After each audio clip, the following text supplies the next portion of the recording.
Berlin şəhərindəki M&M's mağazasına getmişdim. Oradakı görüntüləri paylaşmaq istəyirəm. Bura nəhəng bir yerdir və sırf M&M's konseptlidir. Mənim üçün ən maraqlı olan şey budur ki, bura görəsən nə qədər pul xərclənib və bir marketoloq olaraq mənə maraqlıdır ki, buranın reklamına nə qədər xərcləyiblər. İnternetdə dəqiq məlumat yoxdur, amma deyəsən təkcə təmirinə minimum 20 milyon avro investisiya olunub. Haribo mağazasına girəndə belə bir dizayn düşünmüşdüm, amma Haribo bundan zəif idi. Mən uşaqlıqdan bəri M&M's fanıyam və bir çox əşyalarını yığıram. Burdan da bir neçə əşya gətirdim özümə. Və onu da qeyd edeyim ki, qiymətlər heç də baha deyildi. Yəni ki, normal qiymətlərdir. Hətta bəziləri çox ucuz idi. Bir neçə mərtəbədən ibarətdir bu mağaza. Hətta ən yuxarı mərtəbəsində kafesi də var. Çox təəssüflər olsun ki, mən gedəndə kafesi təmirə bağlanmışdı. Bura girib əli boş çıxmaq qeyri-mümkündür.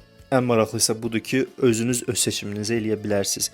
Yəni ki, hansı növ konfetlərdən istəyirsiniz yığa bilərsiniz. Amerika brendlərinin ən çox sevdiyim cəhətlərindən biri odur ki, onlar həmişə belə görüntüyə çox fikir verirlər, reklama çox fikir verirlər. Ən böyük mağazası deyəsən Londondadır. İnşallah orada gedəcəm.